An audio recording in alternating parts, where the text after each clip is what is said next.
The last thing I remember before I lost consciousness was the smell of the hospital floor, that sharp chemical clean that gets into the back of your throat and stays there.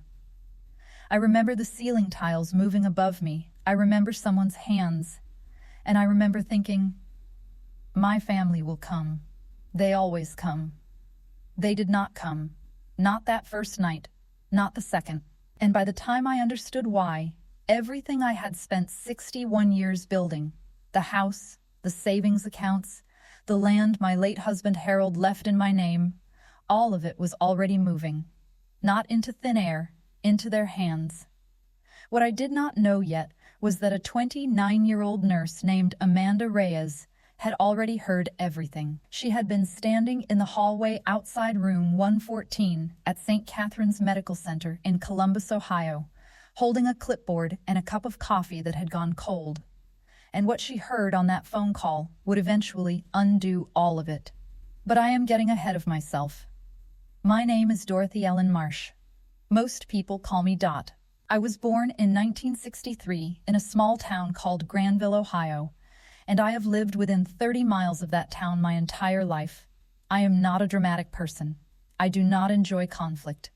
I raised 3 children in a house on Sycamore Ridge Road with a garden out back that my mother helped me plant the year my youngest was born, and for most of my adult life, I believed, genuinely believed, that the currency of family was effort. You show up. You sacrifice. You stay.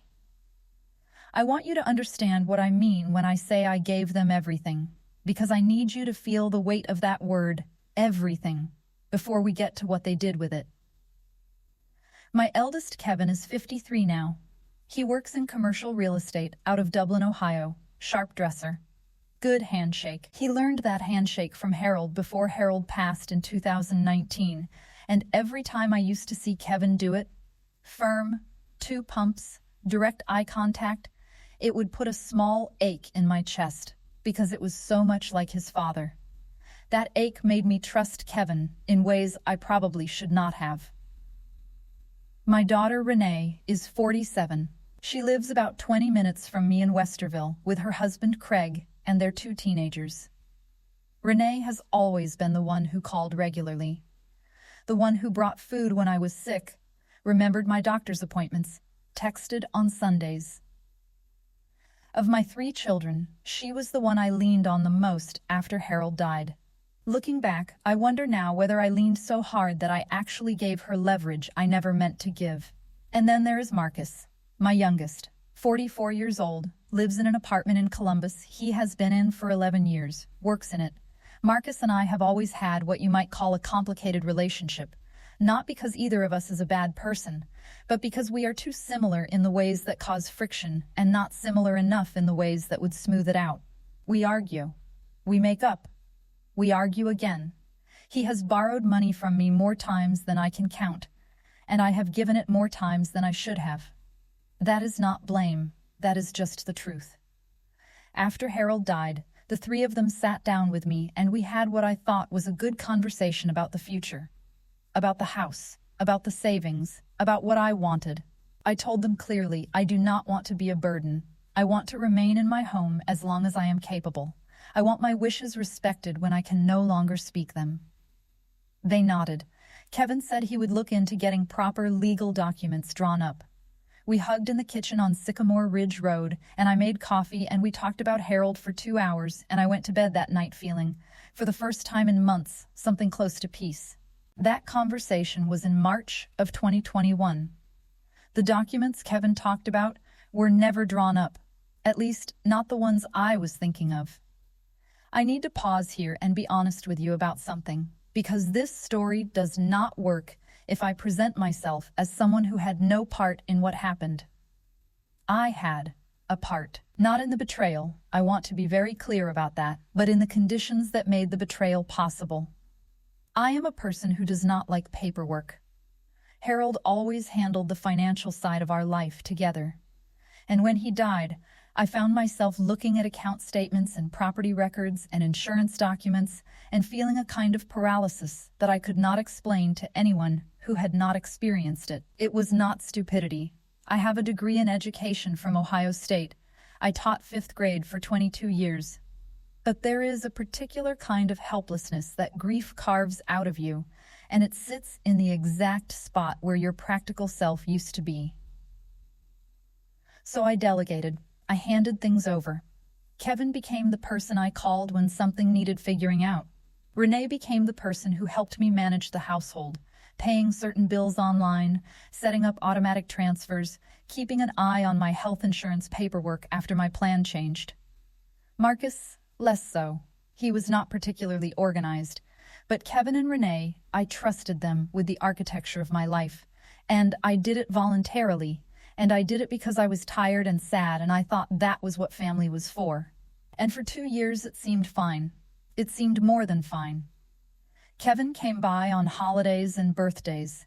Renee called on Sundays without fail. There were dinners out, visits from the grandchildren, a weekend trip to the lake house we used to rent in Hocking Hills every August. On the surface, everything looked exactly like a family that had absorbed a loss and rebuilt. The cracks were quieter than I knew how to read at the time. Little things. Kevin asking about the property taxes on Sycamore Ridge Road in a way that felt more like research than small talk. Renee mentioning more than once that the house was a lot to maintain for one person. A comment at Thanksgiving, casually delivered, almost parenthetical, from Craig, Renee's husband, about whether I had ever thought about downsizing. I registered these things and filed them somewhere I did not want to look. Because when you love people, and when you are lonely, and when those people are the ones who show up with casseroles and help you carry things and call you on Sundays, you do not want to read anything into anything. I chose not to see it. I know that now. I knew it then, too, somewhere underneath everything. But knowing a thing and being willing to act on what you know are two entirely different operations, and I was not ready. Not yet. In September of 2023, I had a stroke. It happened on a Tuesday morning. I was in my kitchen, standing at the counter, pouring orange juice into a glass. And then, without any warning I could have prepared for, the right side of my body stopped working. The glass hit the tile floor, and I went down with it. I could hear the refrigerator humming. I could smell the orange juice spreading across the floor. I remember thinking, with a strange kind of calm, that I needed to call someone. And then the ceiling came up to meet me, and that was the end of Tuesday. I woke up at St. Catherine's Medical Center in Columbus. It was Thursday. The stroke was described to me as moderate in severity, meaning I had not died, meaning I had not lost language or full cognitive function, but meaning that my right side was significantly impaired, that I would need rehabilitation, and that I would be in that hospital for a minimum of 3 weeks before any discussion of next steps could begin. The attending neurologist, Dr. Farhan, was kind and methodical, and he explained everything twice, which I appreciated, because the first time he explained it, I was still partially somewhere else. Kevin and Renee came that first day, Thursday afternoon. I remember them standing at the foot of my bed, Kevin in a blazer, Renee in the kind of neutral expression she wears when she is managing something, and I remember feeling, underneath the fear and the disorientation, a flood of relief. They are here. It is going to be all right. Kevin squeezed my hand. Renee straightened my blanket. They stayed for about 45 minutes, told me not to worry about anything, told me they would handle things, and then they left. And that was the last time either of them came back. Not the last time they called. Let me be precise about that, because the calls continued. Renee, especially, called every 2 or 3 days. But the calls had a texture to them that I could not quite name at the time. They were efficient. Organized. She would ask about my therapy progress, ask if the nurses were attentive, ask if I needed anything brought in. And then she would say she was sorry she had not been able to come by. Things were hectic. She would try to get there soon. She never got there soon. Kevin called less frequently, and when he did, the conversations were shorter. He asked once whether I had been able to speak with anyone from the hospital's social work department about discharge planning.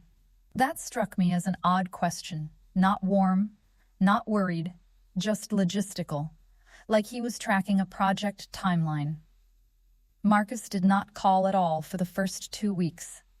When he finally did, he was apologetic and rambling in the way Marcus always is when he feels guilty. And I did not press him. I just told him I was glad to hear his voice. The room I was in, room 114, was on the 3rd floor facing the parking lot. There was a window. I could see a maple tree that had started to turn red. I spent a lot of time looking at that tree. When you are lying in a hospital bed with limited mobility and too much time to think, you start to pay attention to very small things, and you start to notice things you might otherwise have let slide, like the fact that neither Kevin nor Renee had asked me a single question about what I wanted to do when I got out. Not once. In 3 weeks. Not, do you want to go back to Sycamore Ridge? Not, have you thought about what kind of help you will need? Nothing. Just, how is the therapy going? Are the nurses attentive? And then efficient goodbyes. I told myself I was being uncharitable. I told myself they were busy people with their own lives and their own pressures, and that I should be grateful they called at all. I told myself the stroke had made me paranoid, that I was reading darkness into ordinary gaps. But there was a phone call.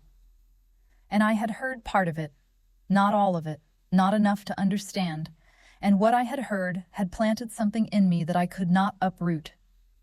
It was a Thursday evening.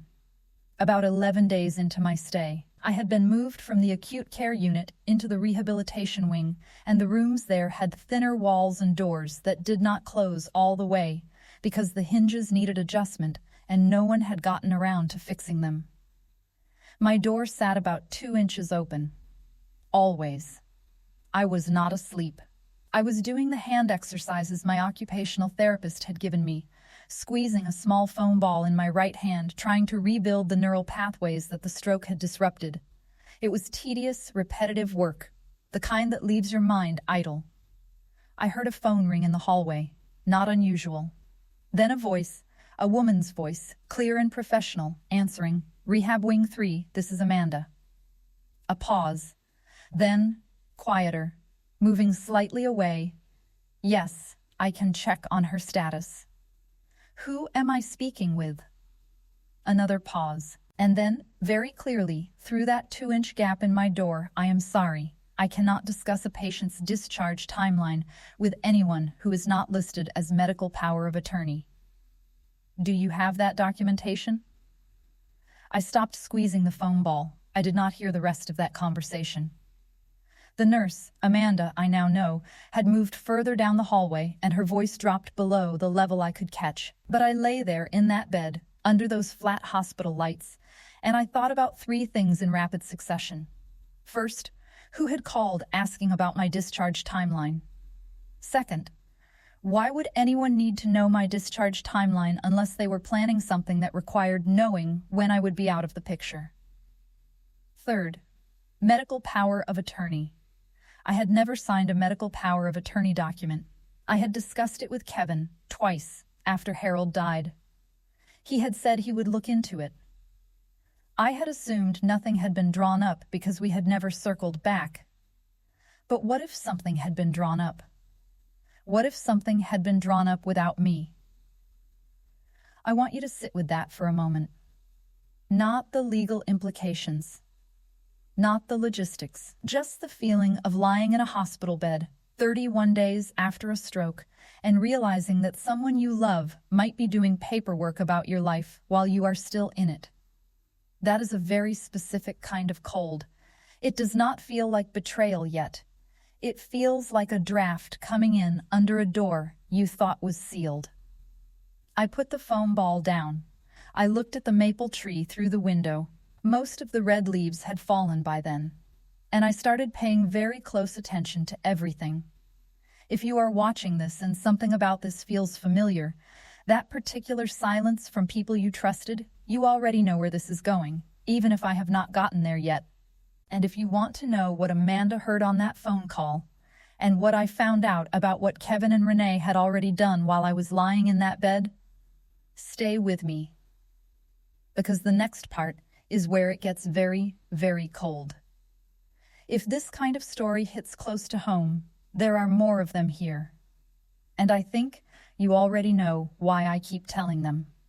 There is a particular kind of clarity that arrives after a medical event. People talk about near-death experiences as something spiritual, a light, a presence, a sense of peace. That was not what happened to me. What happened to me was more like a recalibration, like a camera that had been slightly out of focus for years, suddenly snapping sharp. Things I had been soft on, I was no longer soft on. Questions I had allowed to remain comfortable and unasked, I was no longer willing to leave alone. On the 14th day of my stay at St. Catherine's, I asked to speak with a social worker. Her name was Patricia Okafor. She was a small woman, late 30s, with reading glasses she kept pushing up her nose, and a legal pad she never seemed to write on but always had in her hand. She sat down in the chair next to my bed and asked me what was on my mind. And I told her, slowly, because my speech was still slightly effortful, that I had heard a nurse in the hallway field a call about my discharge timeline, and that the nurse had asked the caller about medical power of attorney documentation, and that I had never signed any such document. Patricia looked at me over the top of her glasses. She did not write anything down. She said, "Do you have a regular attorney, Mrs. Marsh?" I told her I had used a firm in Granville for Harold's estate work, Holloway and Beck, but I had not spoken to anyone there since the estate was settled in 2020. She said, I would recommend calling them. She said it the way people say things they cannot say directly. Measured. Careful. With enough weight behind the words that you understand the weight, even if you cannot name it. I thanked her. She left. And I lay there for a long time with the phone on my lap before I picked it up. Richard Beck at Holloway, and Beck has been practicing law in Central Ohio for 31 years. I had met him exactly twice. Once when Harold and I drew up our wills in 2009, and once when Harold's estate went through probate. He is not a warm man. He is precise and dry and speaks in complete sentences with no filler words, which at the time I always found slightly unnerving. On this occasion, that quality was exactly what I needed. He called me back within 2 hours of my message. I explained what I had heard in the hallway. I explained that I had no recollection of signing any power of attorney document, medical or financial. I told him that Kevin had mentioned drawing up documents after Harold died, and that nothing had ever come of it, to my knowledge. There was a pause on his end. Then he said, "Dorothy, I need to ask you something directly. In the last 2 years, has anyone presented you with documents to sign, anything related to your property, your accounts, or your health care, that you may not have fully reviewed?" I thought about that question for a long time before I answered it. Not because I did not know the answer, because knowing the answer and saying it out loud are two entirely different acts, and once you say it out loud, you cannot put it back. I thought about a Sunday afternoon in February of 2022. Renee had come over for lunch, and afterward, while I was washing dishes, she had set some papers on the kitchen table and said something about updating my health care directives. Something Harold had never gotten around to, she said, and something she had looked into and wanted to help me take care of. I had dried my hands on a dish towel and come to the table, and she had walked me through a stack of papers, explaining each one in a way that was thorough and reassuring and slightly fast. I had signed where she pointed. I had not read everything in full. I had trusted her. I told Richard Beck this. Another pause. Longer this time. He said, "I am going to need you to give me permission to make some inquiries. County records, primarily. And I am going to need the name of your daughter's husband. Because if there is a real estate component to this, I will need to check deed filings as well." Real estate component. Those 3 words rearranged something in my chest. I gave him Craig's full name. Craig Allen Whitmore. I spelled it twice. Richard Beck called back 48 hours later. I remember exactly where I was, sitting in the rehabilitation gym, waiting for my afternoon session, watching another patient practice walking between 2 parallel bars. The phone buzzed in my lap, and I looked at the screen, and I knew, before I even answered it, that whatever he was about to tell me was going to require me to become a different kind of person than I had been that morning. He had found 3 things. The first was a durable financial power of attorney, filed with Franklin County, naming Kevin Douglas Marsh as attorney-in-fact for Dorothy Ellen Marsh, signed according to the document in February of 2022.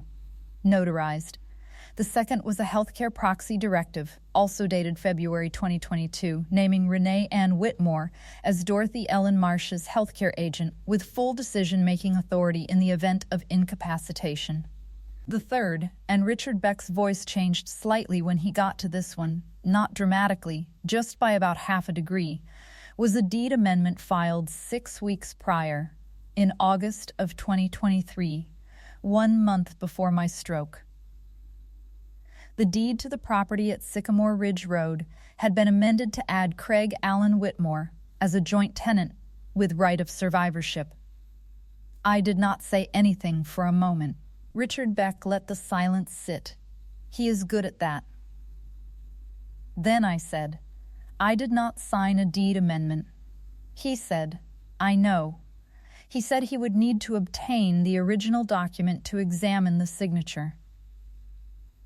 He said that forged property documents were a serious matter, and that if the signature was not mine, we were looking at something beyond civil dispute. He said he wanted me to stay calm and not contact Kevin or Renee until he had more information. I told him I was very calm. And I was. That is the thing that surprised me most. I was not crying. I was not shaking. I was sitting in that rehabilitation gym, watching a man learn to walk again, and I was completely, utterly calm, like something had been confirmed that I had already half known for a long time, and the knowing of it was almost a relief compared to the not knowing. The grief would come later. It always does. But in that moment, I was already somewhere else. I was already thinking about what came next. I have to tell you about Amanda now, because without Amanda, none of what came next would have been possible. And I want to be careful about how I tell this part, because Amanda did not set out to be anyone's hero. She was just a nurse doing her job on a Thursday evening on the 3rd floor of a rehabilitation wing, and what she heard and what she did with it was not dramatic. It was just right. About a week after my conversation with Richard Beck, he called again and told me he had made contact with the hospital's patient advocacy office. He had, with my written authorization, requested any documentation related to external inquiries about my care during my stay, including call logs where a patient's identity had been referenced without proper authorization. The hospital, to their credit, had a protocol for this.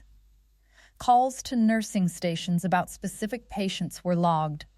The caller's stated name and relationship were recorded. The call that Amanda had answered, the one I had heard the fragment of through my cracked door, had been logged. The caller had identified themselves as Kevin Marsh, son of Dorothy Marsh, room 1 for fee. He had asked about my anticipated discharge date and whether I had been assessed for long-term care placement. He had also asked, and this is the part that Richard Beck read to me in a very flat, even voice, whether the hospital had any documentation on file regarding decision-making authority for the patient. Decision-making authority for the patient. He had called me the patient, not his mother, not Dorothy. the patient. Amanda Reyes had declined to provide the discharge timeline because Kevin was not listed in my medical records as having power of attorney. Because, as far as St. Catherine's was concerned, no such document had been presented to them. She had followed protocol exactly. And because she had followed protocol exactly, that call was logged. And because that call was logged, Richard Beck now had documented evidence that Kevin had been seeking information about my incapacitation status and discharge timeline in a context that had nothing to do with concern for my well-being and everything to do with knowing when the house on Sycamore Ridge Road would be unoccupied. But Amanda had done something else, something that was not in the protocol. After she hung up from that call, she had walked to the nurse's station, pulled my chart, and written a brief notation, just 2 sentences, in the nursing notes section.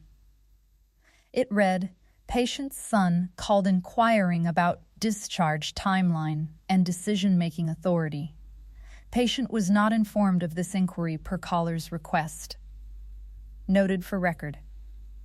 Per caller's request. Kevin had asked her not to tell me he had called. She had written it down anyway. I did not find out about that notation until Richard Beck reviewed the full nursing file. When he read it to me over the phone, I had to set the phone down for a moment, not because I was upset, because I do not have the exact right word for it.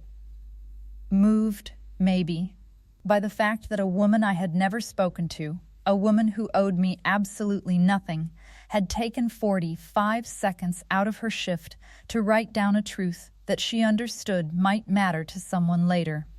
It mattered. It mattered enormously. Here is something nobody tells you about the period between discovering a betrayal and doing anything about it. It is one of the loneliest stretches of time you will ever live through. Because you know. And they do not know that you know, and every interaction you have with them during that window is a performance, theirs and yours, and you have to be better at the performance than they are, which is extraordinarily difficult when what you actually want to do is ask them directly how they looked at you your entire life and decided you were someone worth doing this to. I had approximately 3 weeks between Richard Beck's findings and the point at which we were ready to act. 3 weeks of phone calls with Kevin and Renee that I now understood were not check-ins but status reports. They were monitoring the situation, tracking my recovery, calculating timelines. I played along. I matched their efficiency with my own. I asked about the grandchildren. I mentioned that my therapy was progressing well. I did not ask about the deed. I did not ask about the power of attorney. I did not ask about Craig Whitmore's name appearing on my property. But I did start making notes. Every call, every visit from the social worker, every conversation, I wrote down the date, the time, what was said and what was not said. I have a yellow legal pad that I started on October 4th, 2023, and by the time Richard Beck was ready to move, it was 31 pages long. Small handwriting, slightly uneven because my right hand was still rebuilding, but legible, entirely legible. And I asked Patricia Okafor, the social worker, whether she could facilitate a meeting between me, a patient advocate, and someone from the hospital's legal department. Not about the nursing notes specifically, just a general conversation about my rights as a patient regarding external inquiries about my care during my stay. She said yes. She set it up for the following Monday. At that meeting, I met formally, for the first time, with Amanda Reyes. She was younger than I had expected. Dark hair pulled back, a set of small silver earrings, the particular kind of composed alertness that good nurses develop after a few years on the floor. She came into the conference room carrying my chart and a cup of coffee. And when she actually saw me, the patient from room 114 who she had apparently thought of enough to write 2 sentences about, Something passed across her face that I can only describe as recognition. She sat down across from me, and the patient advocate introduced us formally, and Amanda said, "Mrs. Marsh, I am glad you are doing better." I said, "I understand you took a note about a phone call." She looked at the patient advocate briefly, then back at me. She said I did. I noted it because the caller specifically asked that I not inform you of the inquiry, and that felt like something that should be on record. I asked her if she would be willing to speak with my attorney. She said she would need to consult with the hospital's legal department first, which was entirely reasonable. And then she said something that I have thought about many times since. She said, "Mrs. Marsh, I have been a nurse for 6 years, and in my experience, when family members call asking about a patient's incapacitation status and request that the patient not be informed, that call is never really about the patient's well-being." She said it simply, without drama. The way you say something that is just true. I thanked her. I gathered my legal pad and my dignity, and I was wheeled back to room 114, and I sat by the window where the maple tree had lost all its leaves by then, just bare branches against a gray October sky, and I thought about what came next. Not with dread, with something that felt, for the first time in a very long time, like intention. I was done being managed. What I did not yet know was that Kevin had made a second call, not to the nursing station, to a real estate attorney. And that call had set a timeline in motion that was much shorter than I had realized. We had less time than Richard Beck thought. I want to ask you something, and I want you to be honest with yourself when you answer it. If you had been in that bed, if you had been the one lying there recovering, while people you raised and fed and sacrificed for were on the phone with real estate attorneys, what would you have done? Would you have confronted them? Would you have waited? Would you have forgiven them and walked away? Leave it in the comments. I genuinely want to know, because I think the answer reveals something important about who we are when we are finally pushed far enough. And if someone in your life is making you feel like you are being slowly, quietly moved out of your own story, share this. They need to hear it. Richard Beck called me on a Wednesday morning in late October. I was in my hospital room eating oatmeal that had gone slightly cold, watching the bare branches of the maple tree move in the wind outside my window. I had been at St. Catherine's for 38 days. My right hand was almost fully functional again. My speech was clean. My mind was the sharpest it had been in years, sharpened, I think, by the particular whetstone of knowing exactly who had done what and not yet being able to say it. He did not open with a greeting. That is how I knew it was urgent. He said, "Dorothy." Kevin contacted a real estate attorney named Glenn Harwick at a firm in Gahanna last week. Harwick filed a preliminary listing inquiry on the Sycamore Ridge Road property with a Columbus brokerage on Monday. The inquiry is in Craig Whitmore's name, leveraging the joint tenancy recorded on the August deed amendment. I set down my spoon. He said, "They are moving to list the property." My read is they were waiting for a discharge date, specifically, waiting to know whether you were going to be placed in long-term care rather than returned home. Once that determination was made, the listing would proceed under the assumption that you either lacked capacity to contest it or would not discover the deed amendment in time. I want you to understand what that means in plain language. My children, 2 of them, with the active participation of one son-in-law, had engineered a situation where my house, the house Harold and I bought in 1988, the house where I grew my garden and raised my family and came home to for 35 years, was going to be sold without my knowledge or consent. They had forged my signature on a deed. They had obtained powers of attorney under circumstances that Richard Beck believed would not survive legal scrutiny. And they had timed it, deliberately, calculatingly timed it, to the window when I was most incapacitated and least likely to fight back. The cold business of it. That is what I keep coming back to. Not the anger, the cold, deliberate business of it. I asked Richard Beck how much time we had. He said, if we move today, not tomorrow, today we can file for an emergency injunction to halt the listing. We can simultaneously contest the deed amendment on grounds of forgery and challenge the validity of both the financial POA and the healthcare proxy based on the circumstances under which they were obtained. But Dorothy, I need you to be very clear. Once we file, this becomes public record. Kevin and Renee will know immediately. There will be no more quiet. Are you ready for that? I thought about Harold. I thought about the handshake he had taught Kevin. I thought about Renee straightening my blanket on the day I woke up in that hospital bed. I thought about 2 sentences written on a nursing chart by a woman who owed me nothing. I said, file it. The injunction was filed at 2:47 p.m. on October 25, 2023. By 4:15 p.m., Kevin had called my cell phone 4 times. I did not answer. By 5:30 p.m., Renee had called twice and sent 3 text messages. The first said, Mom, we need to talk. Please call me. The second said, Mom, I think there has been a misunderstanding. Please call.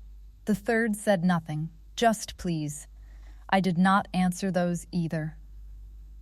By the following morning, Kevin had retained his own attorney, a litigator out of Columbus named Dennis Frey, who, Richard Beck told me, had a reputation for aggressive delay tactics and counter-filing strategy.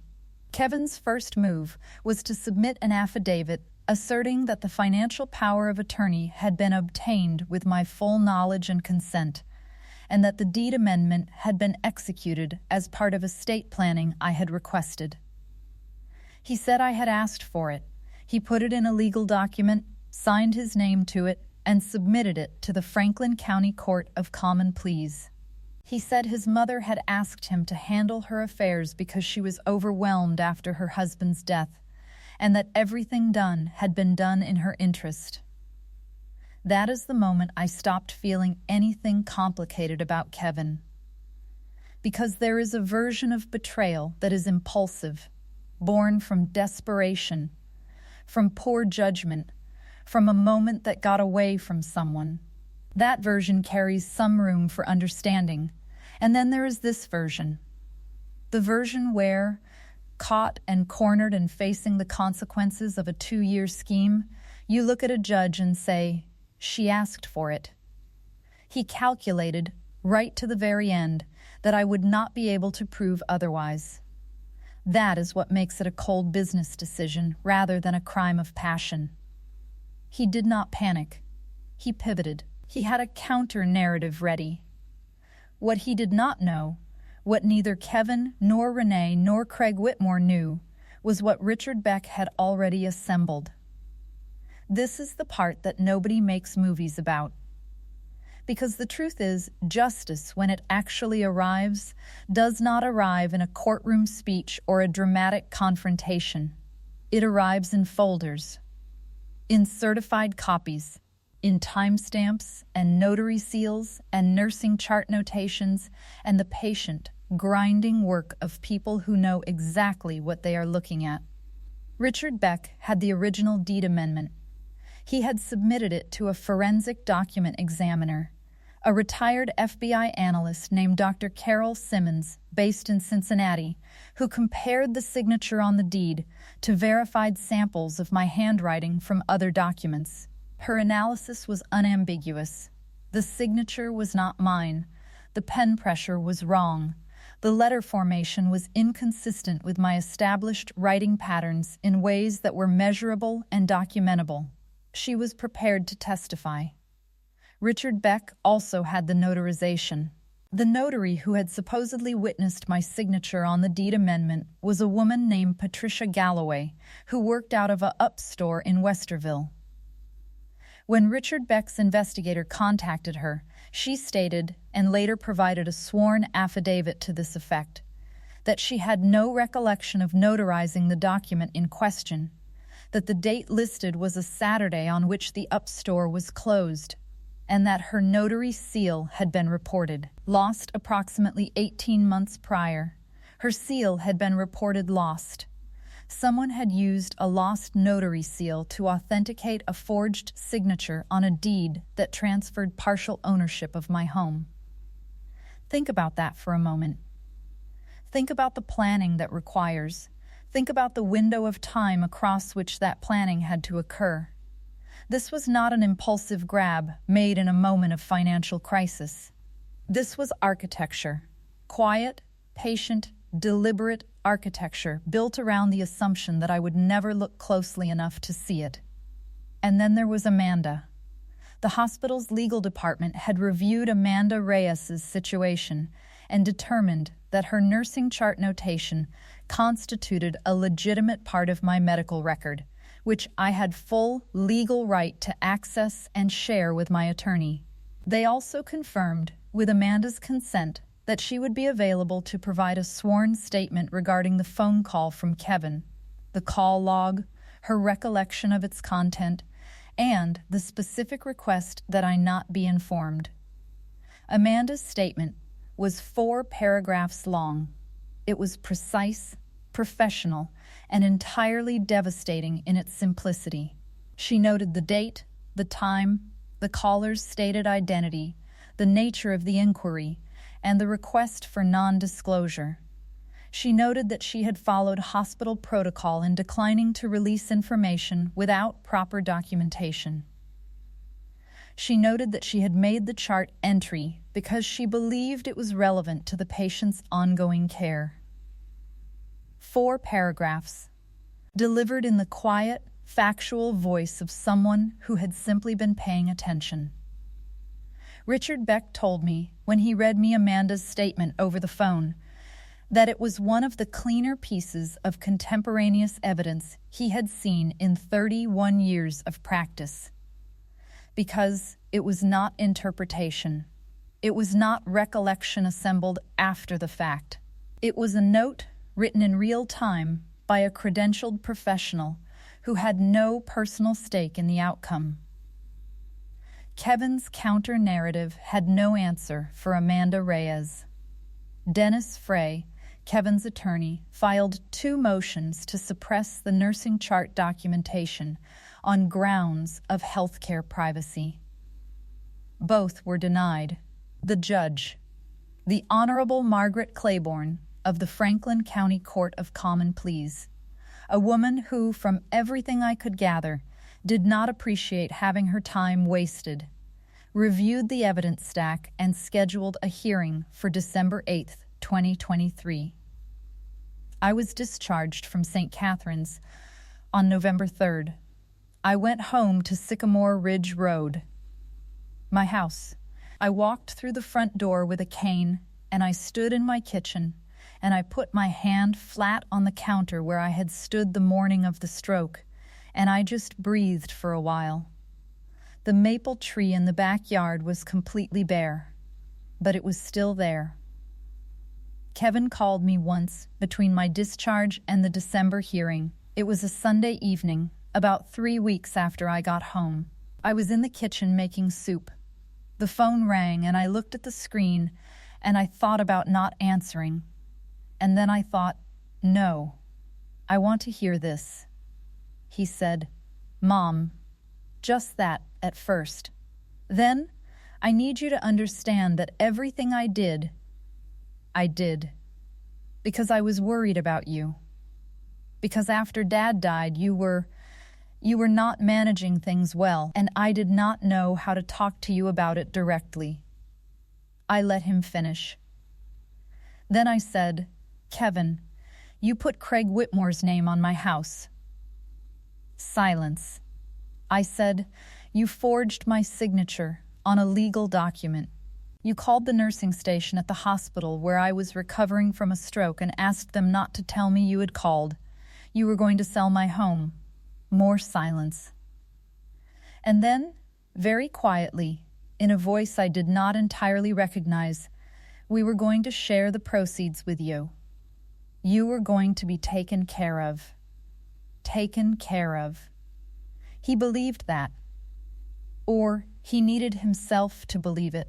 I am still not entirely sure which. That is the thing about people who rationalize. The rationalization becomes real to them after a while. They build a story in which they are not the villain, in which they are the responsible one, the one who saw what needed to be done and did it, and they hold on to that story even when the evidence against it is sitting in a Franklin County courtroom. I told Kevin that I loved him. Because I do. That has not changed, and I think it will not change, which is its own particular kind of suffering that I have learned to carry. I told him that love was not the same thing as permission. And I hung up. The December 8th hearing lasted 4 hours. Judge Claiborne reviewed the forensic document analysis, the notary affidavit, Amanda's statement, the call log, my 31-page legal pad, which Richard Beck had organized into a formal exhibit, and Kevin's counter-affidavit. She asked Dennis Frey several questions about the notary seal discrepancy, to which he had no satisfactory answers. She asked Frey whether his client had any documentation of my alleged request for estate planning assistance that predated the February 2022 signing. He did not. At 3:47 p.m. on December 8th, Judge Claiborne issued her ruling. The August 2023 deed amendment was voided. The property at Sycamore Ridge Road reverted fully to my sole ownership. The financial power of attorney was referred to the Franklin County Prosecutor's Office for review, along with the forensic findings regarding the deed. Richard Beck told me, without stating it as a guarantee, that the referral was serious and that Kevin's exposure was significant. The healthcare proxy naming Renee was separately challenged and, following a brief supplemental hearing in January, was also invalidated on grounds that I had not been provided adequate time to review the documents I signed in February 2022 and had not been advised to seek independent legal counsel before signing. Renee's name came off my healthcare directive.